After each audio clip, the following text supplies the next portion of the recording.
परम पूज्य श्री स्वामी जी महाराज ने हम सबको स्वयं अध्ययन करने के लिए प्रेरणा दी।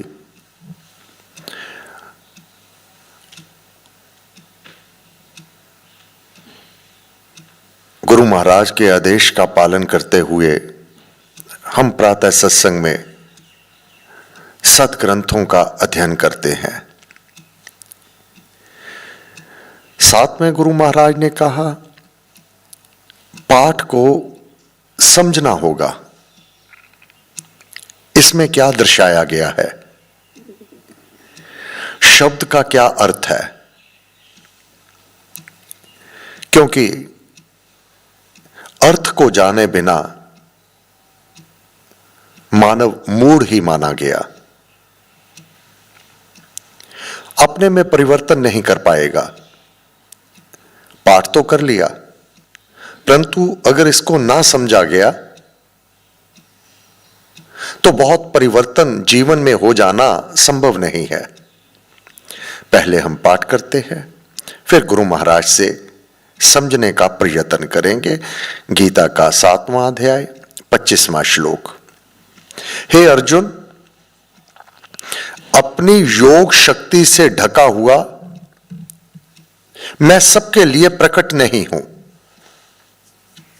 इस कारण यह ना समझ जन समुदाय मुझ अजन्मा और अविनाशी को भली प्रकार नहीं जानता है। हे अर्जुन, जो बीत चुके हैं, जो वर्तमान है और जो आगे को होंगे, उन सब भूतों को और भावों को मैं जानता हूं, परंतु मुझको कोई नहीं जानता। अब यहां भगवान ने क्या कहा?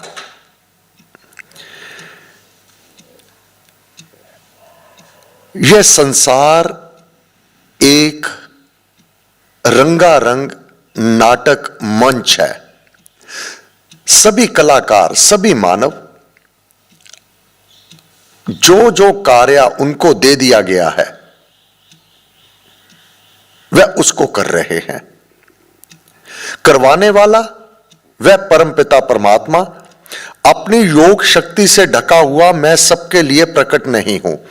अब जो दर्शक देख रहे हैं, नाटक चल रहा है, डायरेक्टर को पता है कि किस कलाकार को कब क्या किस प्रकार मुझे करवाना है, वह तो जानता है, परंतु जो देख रहा है वह नहीं जानता कि अब आगे क्या होने वाला है इस नाटक में। परंतु डायरेक्टर तो सब जानता है कि किस किरदार को किस प्रकार मैंने प्रस्तुत करना है। उसका कार्य वह परमपिता परमात्मा जानता है। वो क्या करेगा, क्या प्रस्तुत होने वाला है, कब मनोरंजन होगा, कब शोकाकुल में देखने वाले इसमें डूब जावेंगे, हम नहीं जानते। परंतु जो चला रहा है, जिसने ये नाटक की रचना की है, जिसकी स्क्रिप्ट है, वह तो सब जानता है कि अंत कहां पर है।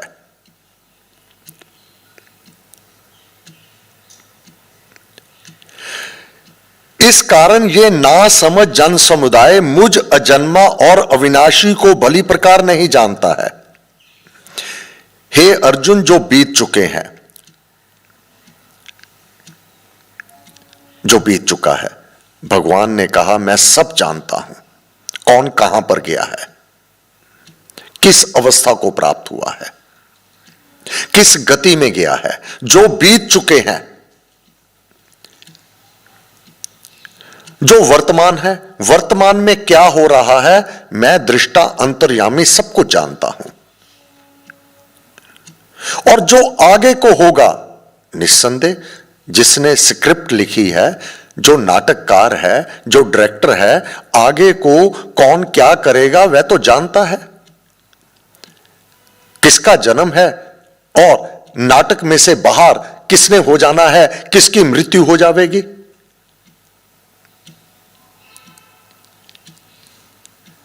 यह सब जानता है वह। उन सब भूतों को और भावों को मैं जानता हूं। भावों को क्या कर रहा है, क्या दिखा रहा है, उसके पीछे तेरे क्या भाव हैं, यह मैं सब जानता हूं। मैं तो यह सब जानता हूं, परंतु मुझको कोई नहीं जानता कि यह भगवान सब कुछ देख रहा है। मेरे को कोई नहीं देख सकता, नहीं जानता। हर क्षण, हर पल पल का हिसाब मेरे पास है,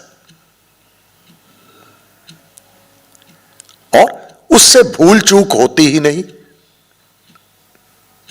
उसको संशय भी नहीं होता कि कौन किस भाव से काम करता है। साफ स्पष्ट वह सब जानता है। इससे आगे 27वां श्लोक, मेरे स्वरूप को ना जानने का कारण यह है कि हे भारत, हे परंतप, इच्छा और द्वेष से उत्पन्न हुए अनुकूल प्रतिकूल आदि द्वंद्व के मोह से, अज्ञान से सब प्राणी इस सृष्टि में मोहग्रस्त हो जाते हैं। सभी आत्मा परमात्मा को भूल जाते हैं।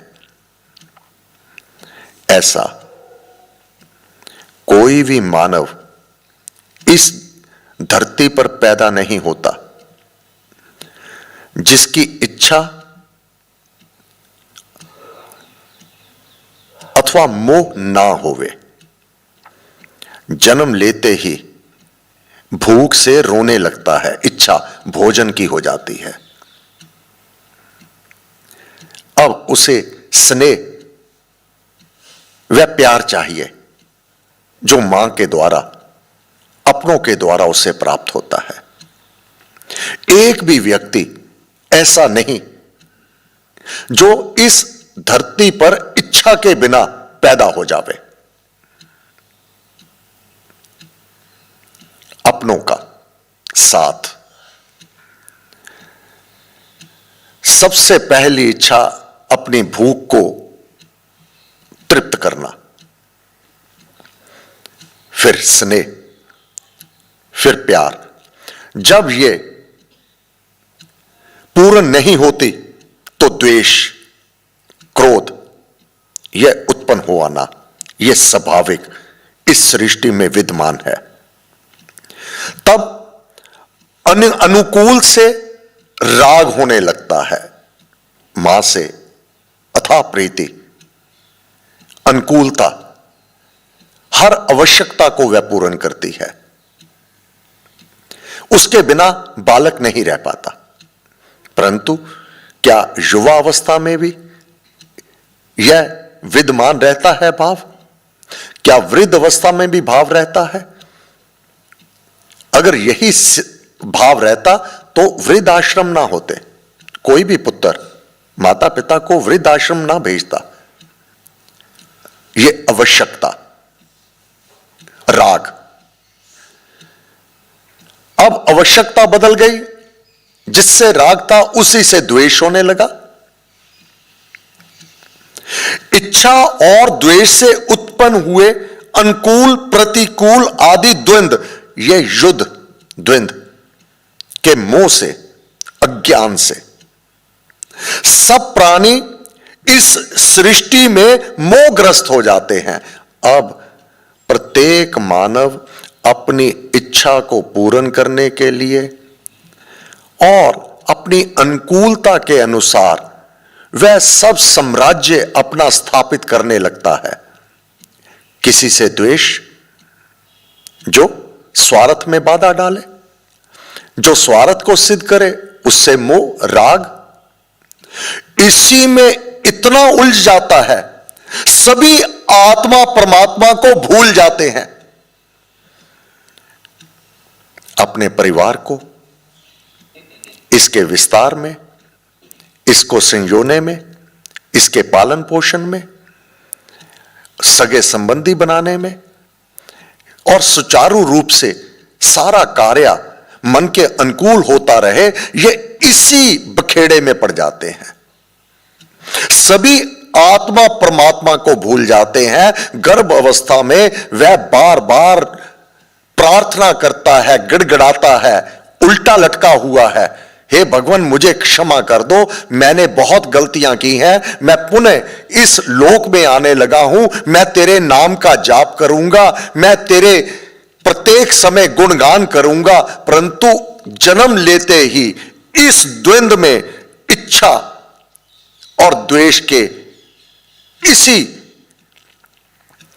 द्वंद्व में पड़ते हुए इसी चक्रव्यूह में फंस जाता है। सभी जो जीव जन्म लिया है, सभी आत्मा परमात्मा को भूल जाते हैं।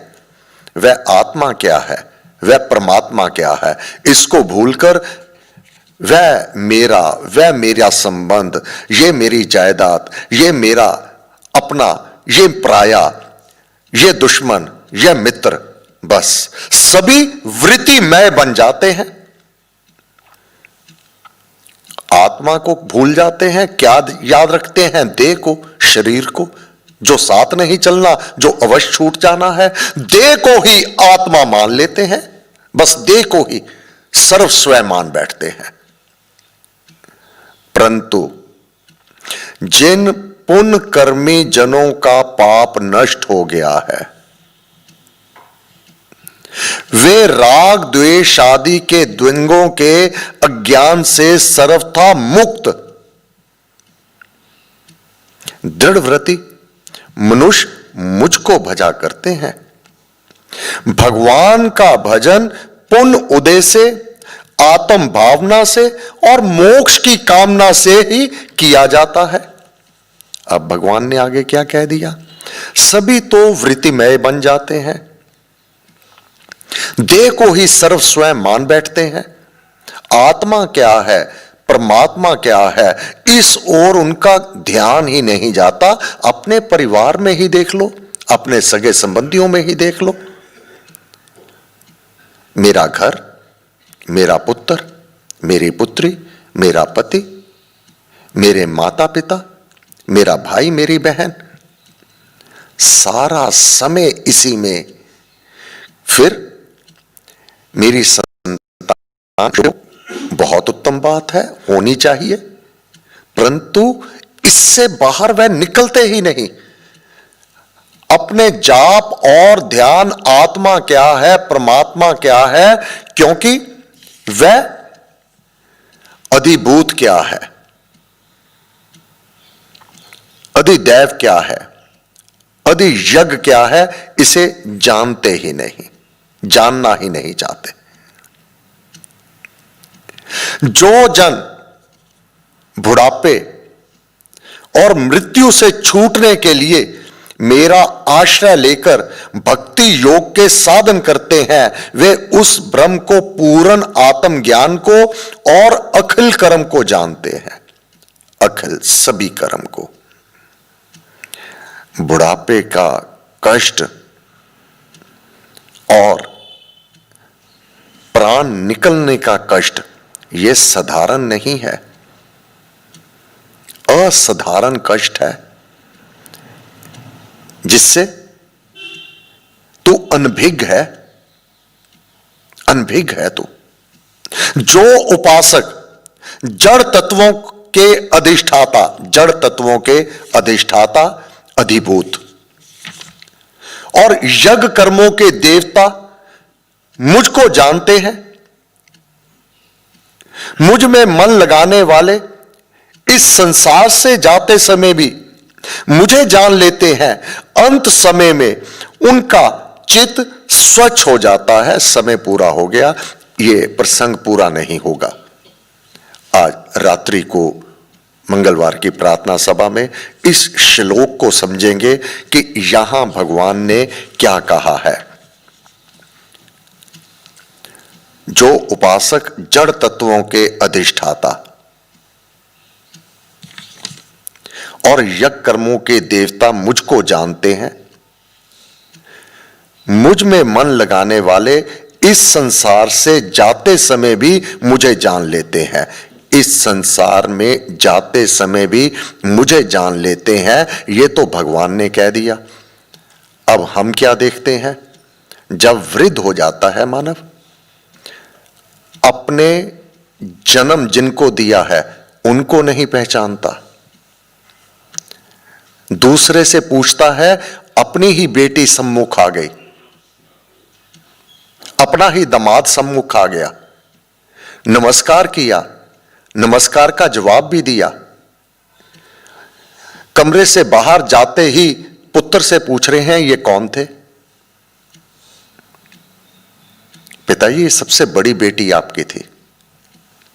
अच्छा।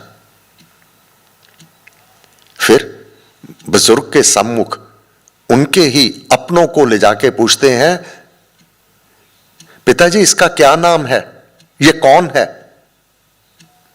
जिस पति पत्नी के रूप में इतना प्यार करते हैं, पति अपनी पत्नी को भी भूल जाता है कि ये कौन है, उसका नाम क्या है, उसकी फोटो दिखाते हैं, ये कौन है, आप बताओ ये कौन है, नहीं याद। अब जिस जीवन में जिनको इतनी तवज्जो दी, उनके बिना कुछ समझा ही नहीं,